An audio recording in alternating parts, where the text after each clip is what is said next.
بسم اللہ الرحمن الرحیم۔ آج ہر طرف سے آوازیں آ رہی ہیں کہ مسلمانوں کو گٹھا کرو۔ امت مسلمہ اگر گٹھی ہو جائے تو ان کے سارے مسائل حل ہو جائیں گے۔ لیکن سب سے بڑا مسئلہ یہ ہے کہ کسی عالم دین نے، کسی جماعت نے عملی طور پر کوئی فارمولہ پیش نہیں کیا ہے کہ کس طرح گٹھا کیا جائے ان کو۔ طارق جمیل صاحب کہتے ہیں کہ اپنے اپنے عقیدے پر قائم رہتے ہوئے اکٹھے ہو جاؤ۔ جماعت اسلامی کا بھی یہی فلسفہ ہے۔ علی انجینئر صاحب بھی یہی کہتے ہیں کہ عقیدہ چاہے جو مرضی رکھو، بس اکٹھے ہو جاؤ ایک امام کے پیچھے، بس اس طرح امت کے سارے مسائل کا حل نظر آتا ہے۔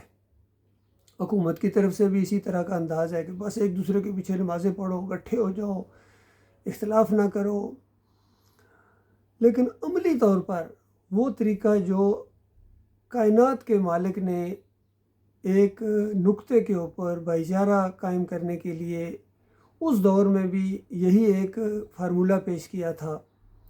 تو اس فارمولے کو نہ جانے یہ علماء دین کیوں اس پر عمل کرنے کے لیے تیار نہیں ہیں اور اس سے کیوں گھبراتے ہیں۔ بہت ہی سادہ فارمولہ ہے، اور اس دور میں اگر صحیح معنوں میں اس کو عملی طور پر پیش کیا ہے تو وہ مشہور عالم دین آرمی افسر ڈاکٹر مسعود الدین عثمانی رحمۃ اللہ علیہ وہ زور دیا کرتے تھے اس بات کے اوپر کہ آؤ اہل کتاب، قرآن کی یہ آیت پڑھتے تھے، سورہ آل عمران کی یہ 64 نمبر آیت ہے۔ بہت ہی زبردست فارمولہ ہے، یقین کرو مسلمانوں، یہ اگر تم اختیار کرو تو تمہارے سارے مسائل واقعہ ہی حل ہو جائیں گے، بلکہ پوری انسانیت کے مسائل حل ہو جائیں گے۔ اعوذ باللہ من الشیطان الرجیم۔ قل یا اہل الکتاب، اے کتاب کے ماننے والوں، کیونکہ اختلافات ہمیشہ کتابی لوگ ہی کرتے ہیں، تو کتاب کو مانتے ہو تو آؤ ایک ایسی بات کے اوپر، تعالوا الی کلمۃ سواء بیننا و بینکم اللہ نعبد الا اللہ، آؤ ہم ایک ایسی بات کے اوپر گٹھے ہو جائیں کہ جو ہمارے اور تمہارے درمیان بالکل مشترک ہے۔ تم بھی دعویٰ کرتے ہو اسی چیز کا کہ اللہ اکیلا ہے، اس کا کوئی شریک نہیں ہے۔ مشرکین مکہ بھی کہا کرتے تھے اس کا کوئی شریک نہیں ہے، تو کوئی شریک نہیں ہے تو پھر شرک کیوں کرتے ہو؟ بالکل آؤ اس ایک نقطے کے اوپر کہ اللہ کے علاوہ کسی اور کی بندگی نہیں ہوگی۔ بس یقین کرو صرف ایک بندگی کا معاملہ ہے، کیونکہ انسانیت کو اللہ تعالیٰ نے اپنی بندگی کے لیے پیدا کیا ہے۔ جب بندگی تم اللہ کی نہ کرو، کسی اور کی کرو گے، تو تم گٹھے کیسے ہو سکتے ہو؟ امن و سکون کیسے آ سکتا ہے؟ اور اب اس چیز کو تھوڑا سا کھولا گیا کہ کچھ ہوش ہے، کیونکہ عام طور پر اگر لوگوں کو کہا جائے کہ اللہ کے علاوہ کسی کی بندگی جائز ہے، وہ کہے گا ہرگز نہیں۔ کسی کو پوچھو تم اللہ کے علاوہ کسی کی بندگی کرتے ہو یا کرو گے، کہے گا ہرگز نہیں۔ تو لہذا اس کو کھولنا بڑا ضروری تھا کہ کہیں غلط فہمی میں نہ مارے جانا۔ فرمایا بندگی جانتے ہو کس کو کہتے ہیں؟ اس کا پہلا تقاضا یہ ہے وَلَا نُشْرِكُ بِهِ شَيْئًا، کہ اللہ کے ساتھ ہم کسی کو شرک نہ کریں، شریک نہ کریں۔ یہ نقطہ ہے۔ کتابی لوگوں، تم بھی اللہ کے علاوہ کسی اور کو نہ اس کا بیٹا بناؤ، نہ اس کی ذات کا ٹکڑا بناؤ، نہ اس کے علاوہ کسی اور کو مشکل کشا کہو، نہ تعویذ گنڈے کے اوپر ایمان ہو، نہ امام زامن باندھو، نہ پیری مریدی کرو، نہ عرس اور میلے کرو، کسی دربار پر جا کے چڑھاوا نہ چڑھاؤ، نہ ماتھا ٹیکو، نہ ڈنڈوت کرو وہاں، نہ واسطہ وسیلہ۔ یہ ساری چیزیں اب ختم کرنی پڑیں گی۔ کوئی مشرکانہ دین یا جمہوریت نہیں چلے گی، اور کسی قسم کا کوئی ایسا معاملہ نہیں ہوگا کہ جس سے محسوس ہو یا شرک کی بو آتی ہو۔ تو یہ پہلا مطالبہ ہے، ایک ہی مطالبہ ہے،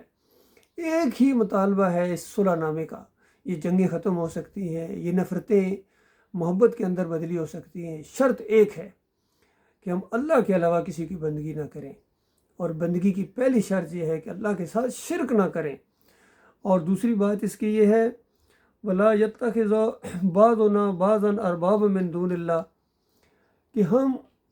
اللہ کے علاوہ کسی اور کو اپنا رب نہ بنائیں۔ اس کو بھی ذرا کھولنا ضروری ہے۔ نبی علیہ السلام نے اس کی تشریح فرمائی کہ رب ماننا یہ ہے کہ تم اللہ کے مقابلے میں کسی کی بات کو مانو۔ کتاب میں کچھ لکھا ہوا ہے، تمہارے علماء کچھ کہتے ہیں، تو اس کے بعد اس کا مطلب ہے کہ تم اللہ کو اپنا رب نہیں بلکہ اپنے علماء کو اپنا رب مانتے ہو۔ تو دوسرا معاملہ یہ ہے، یہود و نصارہ سے بھی یہی کہنا ہے، ان مسلمانوں سے بھی یہی کہنا ہے کہ جب اللہ کی کتاب کسی چیز کا فیصلہ کر دے تو پھر کسی مولوی کی بات نہیں چلے گی، پھر کسی عالم دین کی بڑے سے بڑا مفکر، دانشور، افسر، کوئی چیف جسٹس، فیلڈ مارشل کی بات نہیں چلے گی جب اللہ کی بات بالکل سامنے آ جائے۔ تو اصل مسئلہ یہ ہے، اور یہ دونوں شرائط کوئی ماننے کے لیے تیار نہیں ہے۔ سب نے اپنے اپنے بنائے ہوئے ہیں، معبود بنائے ہوئے ہیں، اپنے اپنے مسلک بنائے ہوئے ہیں، اپنے اپنے ہیرو بنائے ہوئے ہیں۔ ہر ایک کا ہے ایک کوئی نہ کوئی قائد ہے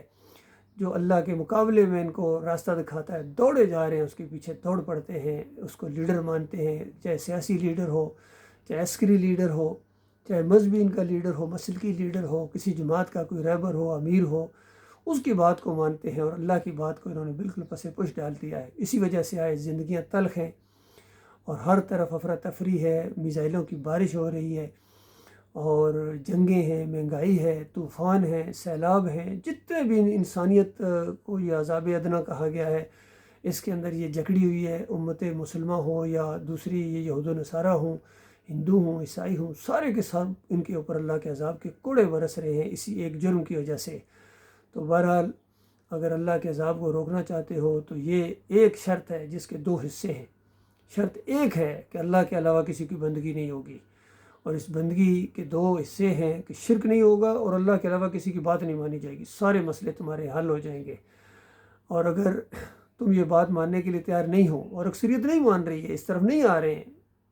تو پھر آگے مالک نے اس کا نتیجہ بھی بتا دیا، فَإِن تَوَلَّوْا،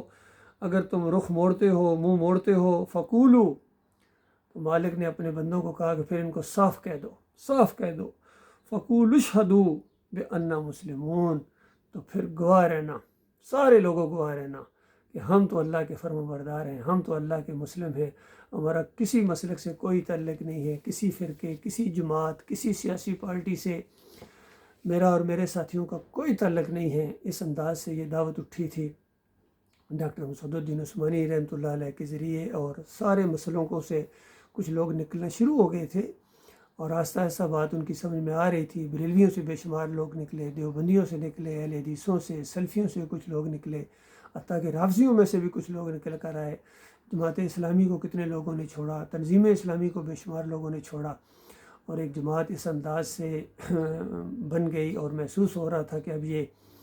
جو ہے جماعت انشاءاللہ رنگ جہاں بدلی کرے گی، اور اس راستے میں جو جان دیں گے وہ صحیح معنوں میں اللہ کے راستے کے شہید ہوں گے۔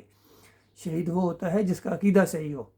اور ایمان عقیدے کو غالب کرنے کے لیے جو اپنی جان دے دے اس کو شہید کہتے ہیں۔ باقی آج یہ نقلی شہید ہیں، کوئی گھوڑے کا پجاری، کوئی مورتی کا پجاری، کوئی مزار کا پجاری، کوئی گنبد کا پجاری، کسی نے تعویذ پہنا ہوا ہے اور امام زامن باندھا ہوا ہے، تو سارے اس کو شہید کر رہے ہیں اپنے مسلک کی خاطر، اپنے ملک کی خاطر یا قوم کی خاطر جو مر رہے ہیں ان کو شہید کہتے ہیں۔ یہ شہید نہیں ہوتے، شہید وہ ہے جو اللہ کا کلمہ بلند کرنے کے لیے اپنی جان دے دے، اس کو اللہ کے راستے کا شہید کہتے ہیں، اور ایسے سارے لوگ مجاہد ہیں۔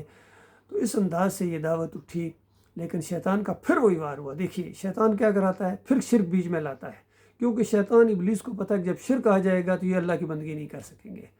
تو اس جماعت کے اندر بھی 2017 کے اندر آ کے محمد حنیف نے سجدہ تعظیمی کا شرک پھر ٹھونک دیا، اور پھر سارے ان نامردوں نے اپنا بالکل سر جھکا دیا شرک کے آگے، ابلیس کے آگے، ابلیس کی گھوڑی بن گئے،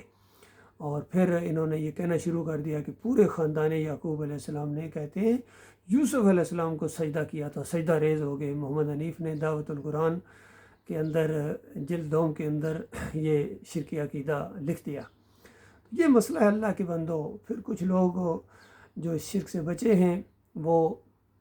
انہوں نے اپنا ایک نظم بھی بنا لیا، اور پھر یہ دعوت آگے بڑھ رہی تھی۔ اب سوشل میڈیا کے وجہ سے بہت زیادہ آگے یہ دعوت بڑھتی جا رہی تھی، اور پھر یہ اصول طے پا گئے کہ دیکھو یہ مسئلے اس لیے کھڑے ہوتے ہیں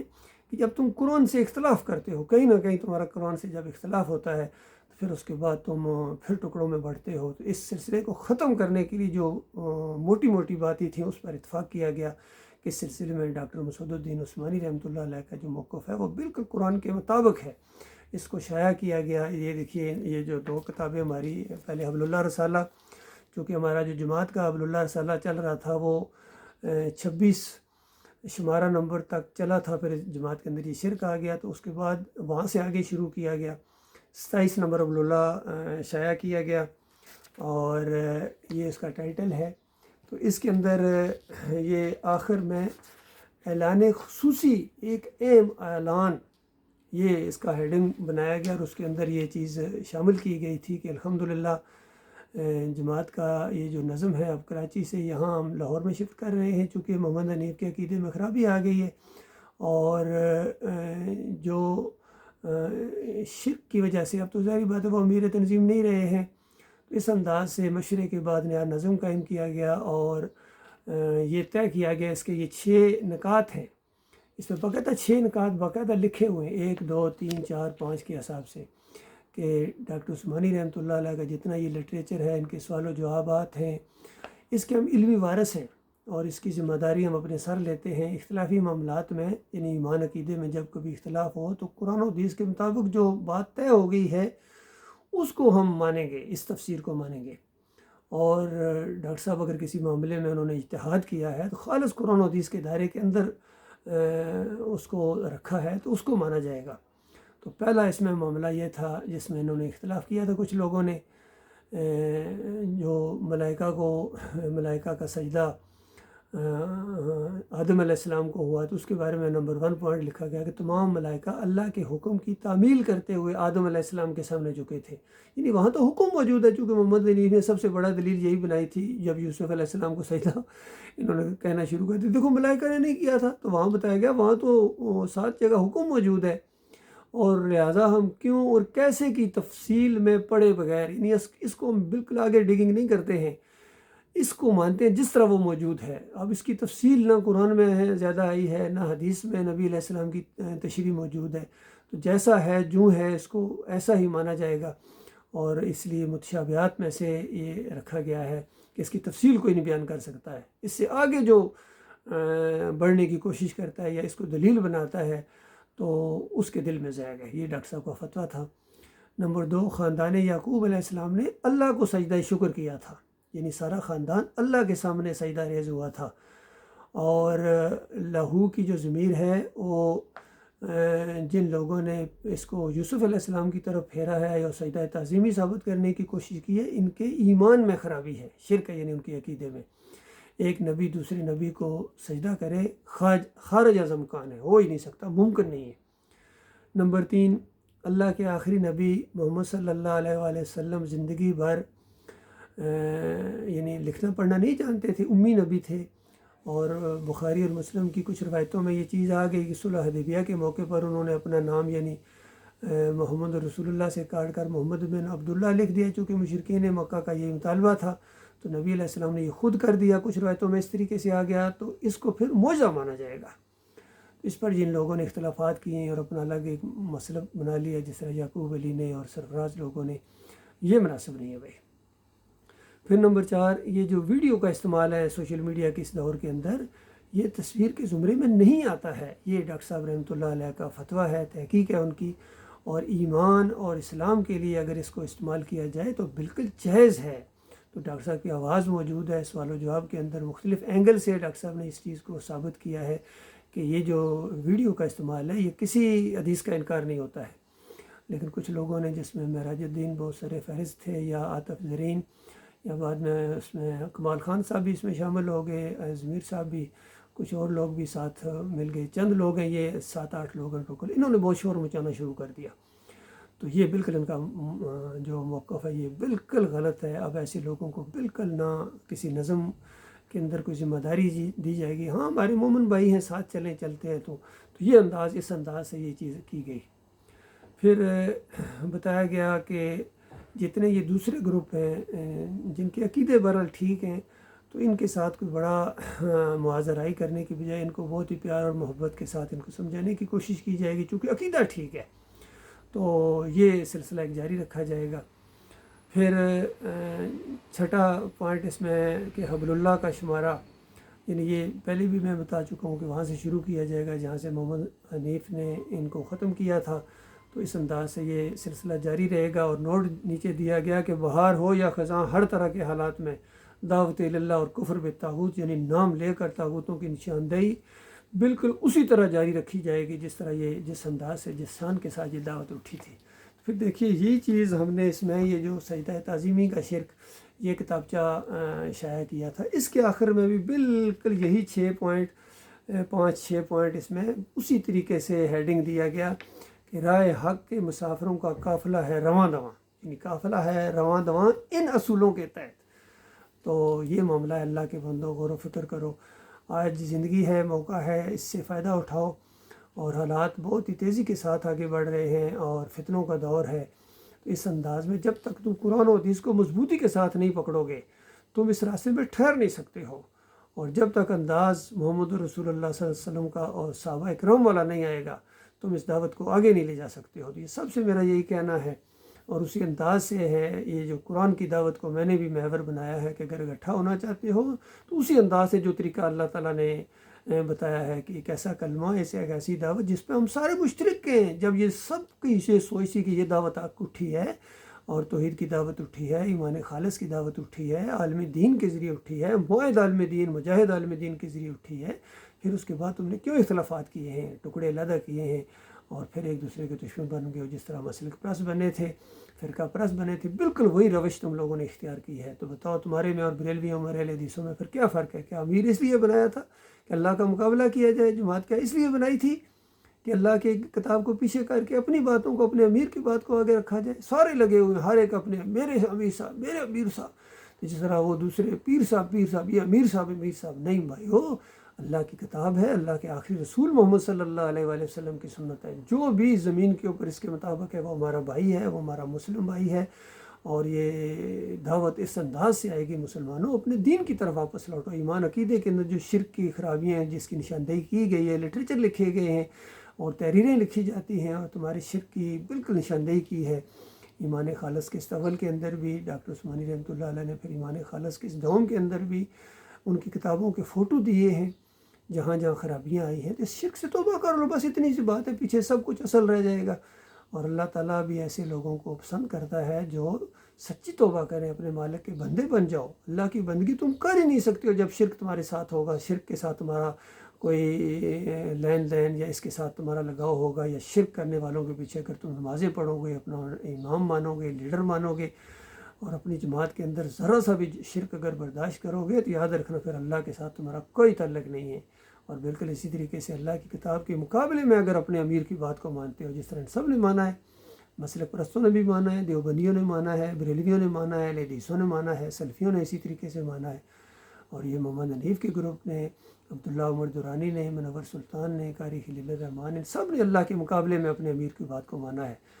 اور پھر یہ دوسرے جو ہیں جن کے عقیدے بہرحال ٹھیک ہے، لیکن پھر بھی ان کا جھکاؤ اسی انداز سے ہے،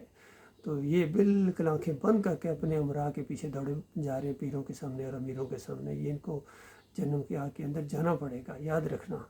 لہٰذا آخر میں پھر میں یہی کہوں گا کہ اگر تم واپس آنے کے لیے تیار نہیں ہو تو گواہ رہنا جہاں جہاں تک یہ بات پہنچے۔ میرا شرک سے کوئی تعلق نہیں ہے، میں بیزار ہوں، میرا کسی مسلک سے، کسی ان کی سیاسی جماعت سے میرا کوئی تعلق نہیں، میں اللہ کا بندہ ہوں، نہ کسی امیر کا بندہ ہوں، نہ کسی معاشرے کا بندہ ہوں، نہ رسم و رواج کا بندہ ہوں، میں اللہ کا بندہ ہوں، اور اللہ کی بندگی کرنے کے لیے کفر بالطاغوت کرنا پڑتا ہے۔ اللہ تعالیٰ غور و فکر کرنے اور ایمان خالص کی طرف آنے کی توفیق عطا فرمائے۔ وقول قولی ھذا استغفر اللہ لی ولکم ولسائر المسلمین۔